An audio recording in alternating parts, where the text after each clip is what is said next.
साकळी शेत शिवारातून साकळी गावातीलच एक तरुण ठिबक नळ्यात चोरी करून नेत असताना शेतकऱ्यांना रंगेहात मिळून आला आहे। तेव्हा त्याला मुद्देमालासह शेतकऱ्यांनी पकडून यावल पोलिसांच्या स्वाधीन केले आहे व त्याच्या विरुद्ध यावल पोलीस ठाण्यात गुन्हा दाखल करून त्याला अटक करण्यात आली आहे। साकळी तालुका यावल येथील दिलीप तुकाराम बळगुजर यांच्या शेतगट क्रमांक 126 मध्ये त्यांनी शेतपिकाला पाणी देण्याकरिता ठिबक नळ्या टाकल्या होत्या। तेव्हा त्यांच्या शेतातून योगेश गणेश महाजन राहणार साकळी याने 5000 रुपये किमतीच्या ठिबक नळ्या चोरी केल्या आणि त्या चोरी करून तो नेत होता। तेव्हा हा प्रकार शेतकऱ्याच्या निदर्शनास आला व त्यांनी योगेश महाजन याला मुद्देमालासह पकडले आणि यावल पोलीस ठाण्यात आणले।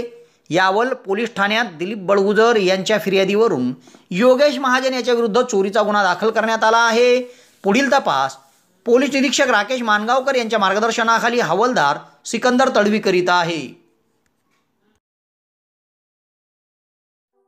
यावल शहरात फैजपूर रोडावर हॉटेल भाग्यश्रीच्या समोर महाराष्ट्र शासन मान्यताप्राप्त दिशा कौशल्य विकास संस्थेच्या माध्यमातून टायपिंग सेंटर सुरू झाले आहे व त्यासाठी प्रवेश देखील सुरू करण्यात आले आहे।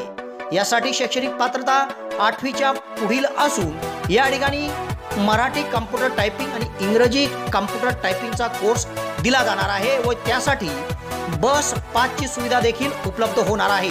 तेव्हा प्रवेशाकरिता संपर्क साधा फैजपूर रोड हॉटेल भाग्यश्रीच्या समोर दिशा कौशल्य विकास संस्था यावल।